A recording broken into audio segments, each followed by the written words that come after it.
to do a second rhombus construction, and this one I'm going to build on something that we learned in Unit 6 about the diagonals of a rhombus. So we know that there are two diagonals in a rhombus and that they meet in the exact middle and form a right angle that's perpendicular.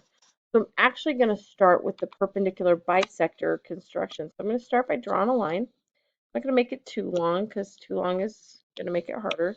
So there's going to be my line segment, this side, and I'm going to bisect this line segment. So if you recall from our perpendicular bisector construction video that we have to make two arc marks, one from each end of our line segment.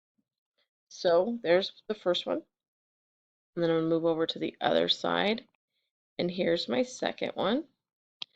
And then I would connect my dots. Now I'm not actually, I don't need to connect anything here, but I'm going to connect just to be sporting. I'm going to set this up here. Mostly connecting just to kind of prove the point that these, yes, indeed, are perpendicular and forming that right angle. So you can see that there's a right angle there. I could test it. That's definitely a right angle. And so it's also the midpoint. It's the middle. And by just stopping here at these intersection points, I've got something. So I'm going to use my ruler to connect from endpoint to intersection here. Do the same thing on this side, there. Then I'm going to go over here and do it again. Then one more time over here.